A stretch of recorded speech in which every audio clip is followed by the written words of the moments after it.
La transición de Juan Romero, de Howard Phillips Lovecraft.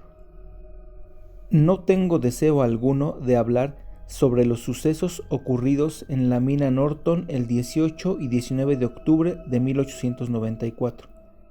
Cierto sentido del deber hacia la ciencia es lo que me incita a recordar, en estos últimos años de mi vida, escenas y episodios cargados de un terror doblemente agudo, porque no puedo definirlo del todo, pero creo que antes de morir debo relatar lo que sé sobre la, llamémosle, transición de Juan Romero.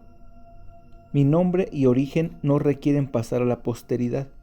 De hecho, prefiero no lo hagan, pues cuando un hombre emigra de repente a Estados Unidos o a las colonias, deja su pasado atrás. Además, lo que alguna vez fui no tiene la menor importancia para mi relato, excepto quizá el hecho de que durante mis años de servicio en India me sentí más cómodo entre los profesores nativos de barba blanca que entre mis hermanos militares. Había ahondado no poco en la extraña sabiduría tradicional occidental cuando me rebasaron las calamidades que me trajeron a mi nueva vida en el ancho oeste americano, vida en la cual me pareció bien aceptar un nombre, el actual, que es muy común y no conlleva significado alguno. Durante el verano y otoño de 1894 viví en las grises extensiones de las montañas Cactus y trabajé como un peón cualquiera de la afamada mina Norton, cuyo descubrimiento por parte de un cazador de oro años atrás había convertido la región circundante, casi un páramo desolado, en un caldero ardiente de vida inmunda. Una caverna de oro que yacía en las profundidades de un lago de montaña había enriquecido a su venerable descubridor más de lo que podría haber imaginado en sus sueños más descabellados, y ahora era el escenario de extensos trabajos de perforación por parte de la compañía a la que había sido vendida en última instancia. Habían sido encontradas grutas adicionales, y la obtención del metal amarillo era sumamente próspera, de modo que un ejército poderoso y heterogéneo de mineros trabajaba día y noche en los numerosos pasajes y huecos rocosos. El señor Arthur, el superintendente, discutía con frecuencia la singularidad de las formaciones geológicas locales, especulaba sobre la poblada extensión de la cadena de cavernas y estimaba el futuro de la titánica iniciativa minera. Consideraba que los yacimientos auríferos eran producto de la acción del agua y creía que pronto serían hallados los últimos. Fue no poco después de mi llegada y contratación que apareció Juan Romero en la mina Norton, como parte de la enorme horda de mexicanos desaliñados que eran atraídos desde el condado vecino. Al principio atraía la atención solo por sus rasgos, aunque básicamente eran del tipo piel roja.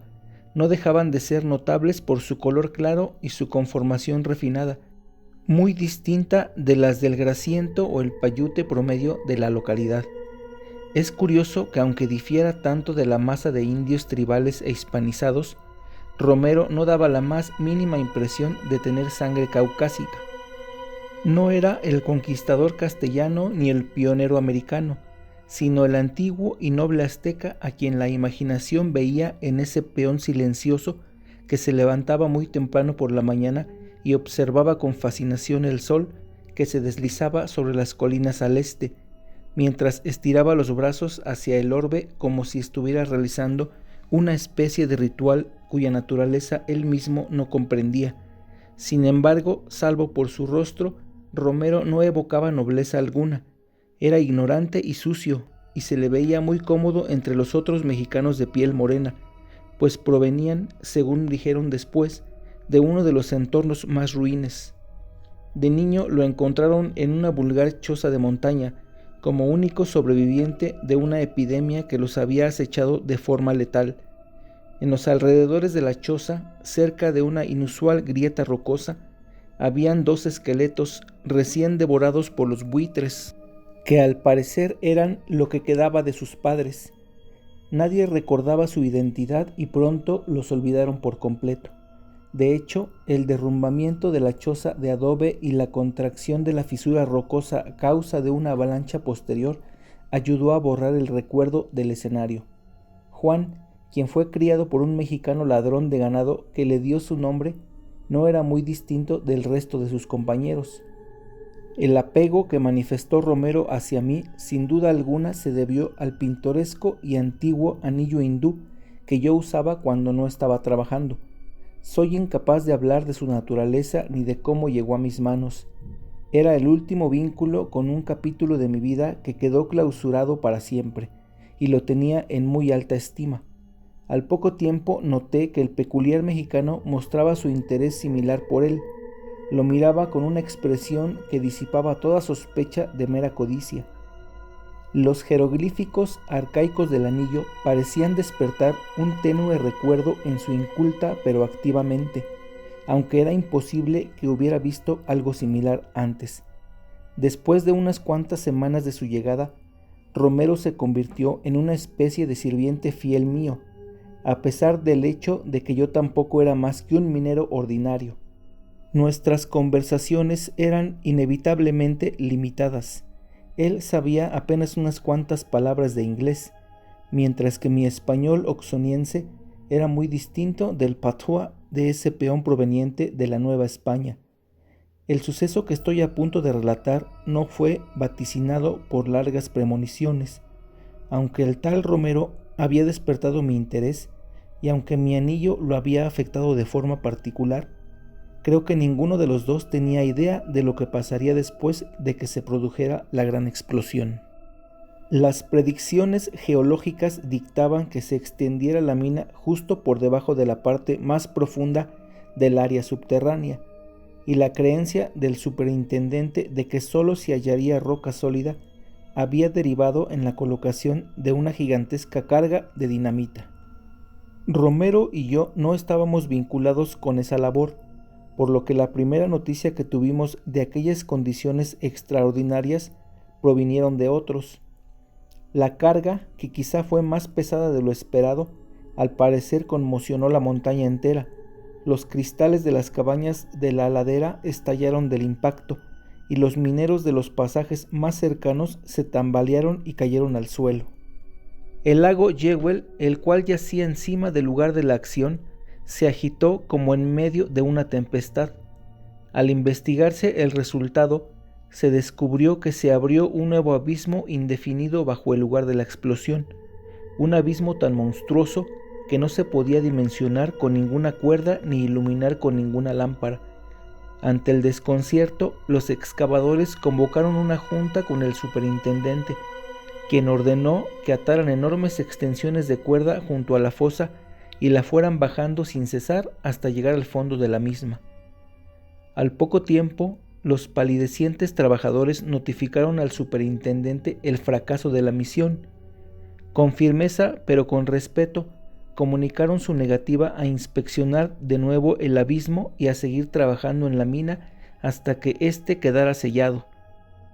Era evidente que habían confrontado algo que superaba todas sus experiencias, y por lo que alcanzaban a entender, el vacío del abismo era infinito.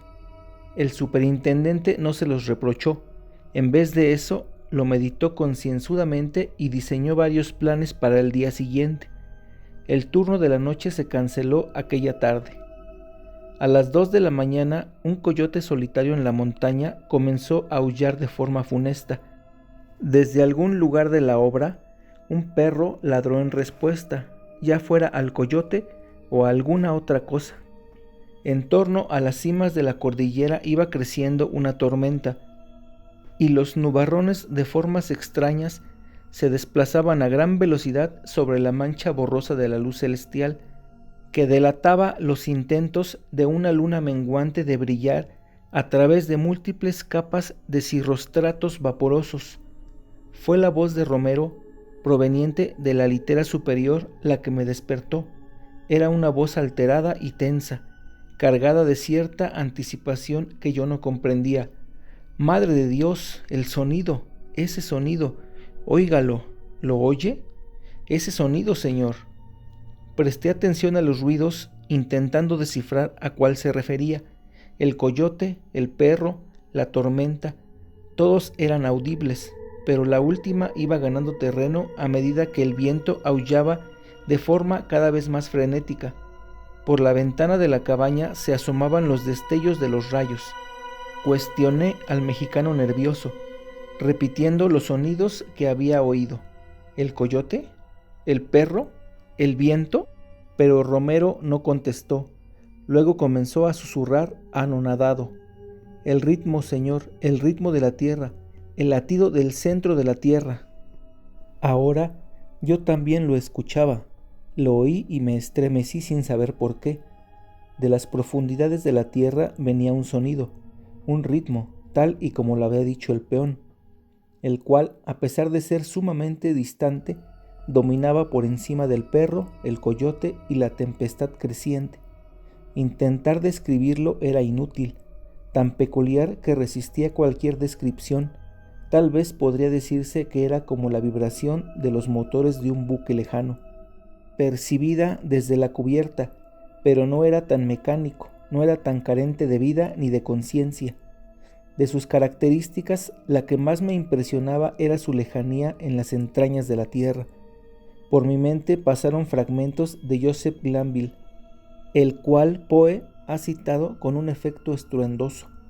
La vastedad, la profundidad y la inescrutabilidad de sus obras, las cuales tienen una profundidad superior a la del pozo de Demócrito.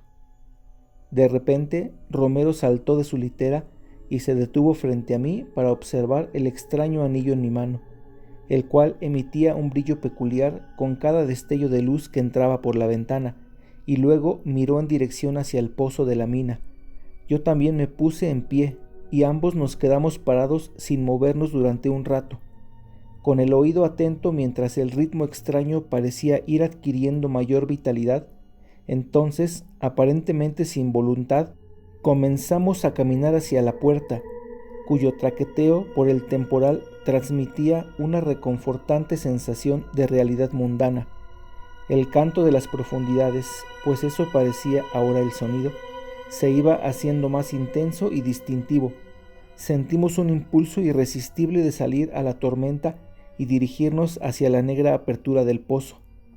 No encontramos ser vivo alguno, pues los trabajadores del turno de la noche habían sido dispensados de sus obligaciones y sin duda estarían en el Dry Gulch, virtiendo rumores siniestros en los oídos de algún tabernero somnoliento. Sin embargo, en la cabina del velador brillaba un pequeño recuadro de luz amarilla, como un ojo guardián. Me pregunté por un instante cómo le habría afectado el sonido rítmico al velador, pero Romero aceleró el paso, y yo lo seguí sin frenarme. Conforme descendíamos por el pozo, el sonido proveniente de las profundidades se fue haciendo más complejo. Me pareció terriblemente similar a una especie de ceremonia oriental, con tambores y cánticos de muchas voces. Como saben, he pasado mucho tiempo en India. Romero y yo avanzamos casi sin dudar por galerías y por escaleras que descendían, siempre en dirección hacia aquello que nos inspiraba fascinación, a pesar del lamentable temor, la indefensión y la reticencia. Por un momento creí haber enloquecido cuando, al preguntar qué iluminaba nuestro camino dada la ausencia de lámparas o velas, me di cuenta de que el antiguo anillo en mi dedo brillaba con un resplandor inquietante y dispersaba un destello pálido en el pesado aire húmedo que nos rodeaba. Sin advertencia alguna, y después de bajar por una de las múltiples escaleras rudimentarias, Romero echó a correr y me dejó solo. Una nota suave y salvaje de aquellos tambores y cánticos que apenas si me parecía perceptible tuvo un efecto llamativo en él, y con un grito salvaje arremetió sin dirección en la penumbra de la caverna. Escuché a la distancia sus aullidos, conforme se tambaleaba torpemente en las zonas planas y se bamboleaba sin control al descender las escaleras desvencijadas. A pesar de lo atemorizado que estaba, mantuve suficiente lucidez para notar que su habla, cuando era elocuente, me resultaba desconocida. Su habitual mezcla de mal español con peor inglés había sido reemplazada por impresionantes y bruscas palabras polisilábicas, de las cuales sólo el recurrente grito de Huitzilopochtli me resultaba lejanamente familiar. Después logré ubicar aquella palabra en la obra de un gran historiador y me estremecí al hacer el vínculo. El clímax de tan terrible noche fue complejo pero bastante breve, pues empezó justo cuando llegué a la última caverna de mi periplo. En la oscuridad que tenía frente a mí explotó un grito del mexicano, seguido de un coro de sonidos burdos que no podría volver a escuchar sin morir. En ese instante pareció como si todos los horrores y las monstruosidades ocultas de la tierra se hubieran vuelto elocuentes en un intento por abrumar a la raza humana. Al mismo tiempo, la luz de mi anillo se apagó, y vi una nueva luz que brillaba desde el suelo unos metros adelante de mí. Había llegado al abismo, el cual ahora tenía un fulgor rojizo y el cual evidentemente había devorado al desgraciado Romero. Avancé, me asomé por la orilla de aquel abismo insondable, que ahora era un pandemonio de llamas titilantes y alboroto abominable. Al principio no vi más que un borrón luminoso, pero luego las formas infinitamente distantes comenzaron a desprenderse de la confusión, y vi a Juan Romero. Dios mío, no puedo relatarles lo que vi.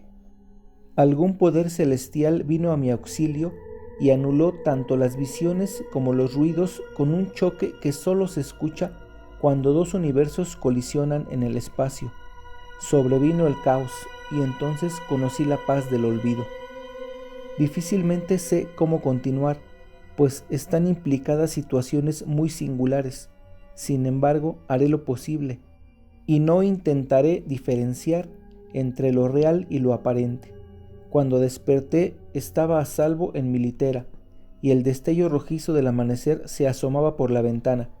A lo lejos yacía el cuerpo inerte de Juan Romero, sobre una mesa, rodeado de un grupo de hombres, incluyendo el médico del campamento. Los hombres discutían la extraña muerte en sueños del mexicano, muerte que al parecer estaba conectada con el terrible relámpago que había embestido y estremecido la montaña. No había una causa directa evidente, y la autopsia no logró revelar causa alguna por la cual Romero no debía estar vivo. Fragmentos de conversaciones indicaban sin lugar a dudas que ni Romero ni yo habíamos abandonado nuestras literas durante la noche, que ninguno de los dos había estado despierto durante la aterradora tormenta que había atravesado los montes Cactus. Dicha tormenta, en palabras de los hombres que habían descendido esa mañana por el pozo de la mina, provocó derrumbamientos considerables y cerró por completo el abismo profundo que tanta inquietud había provocado el día anterior. Cuando le pregunté al velador qué ruidos había escuchado antes de los truenos ensordecedores, mencionó un coyote, un perro y el ruido del viento en la montaña, nada más, y no dudó de su palabra. Al reiniciarse las labores, el superintendente Arthur llamó a algunos hombres especialmente confiables para que realizaran una inspección en los alrededores de donde había aparecido el abismo, aunque a regañadientes siguieron sus órdenes e hicieron una perforación profunda. Los resultados fueron muy curiosos. El techo del abismo, como se había visto mientras estuvo abierto, no era profundo en lo más mínimo. No obstante, en esta ocasión las perforaciones de los inspectores se encontraron con lo que parecía una capa interminable de roca maciza. Al no encontrar otra cosa, ni siquiera oro, el superintendente desistió del intento, pero en ocasiones se le escapaba una expresión de perplejidad en el rostro cuando se encontraba sentado en su escritorio reflexionando. Hay otra cosa curiosa. Poco después de despertar esa mañana después de la tormenta, noté la ausencia inexplicable de mi anillo hindú. Era muy preciado para mí, pero aún así sentí cierto alivio tras su desaparición. Si alguno de mis compañeros de la mina se lo apropió, debió haber sido muy ingenioso para ocultar su rastro, pues a pesar de las notificaciones y la búsqueda policial, el anillo no volvió a ser visto jamás. En cierto modo, dudo que haya sido hurtado por manos mortales. pues fueron muchas las cosas extrañas que aprendí en India. Mi opinión de toda esta experiencia cambia de tanto en tanto. A plena luz del día y casi en cualquier estación, tiendo a creer que en gran parte fue un simple sueño, pero a veces, en otoño, como a las 2 de la mañana, cuando los vientos y los animales aúllan de forma funesta, de las inconcebibles profundidades surge la perversa sugerencia de un latido rítmico, y siento que la transición de Juan Romero fue, sin duda alguna, un suceso aterrador. Fin. Muchas gracias por escuchar el audiolibro. Compartan, denle like y suscríbanse. Si quieren escuchar alguno en particular, déjenlo en los comentarios. Muchas gracias y hasta la próxima.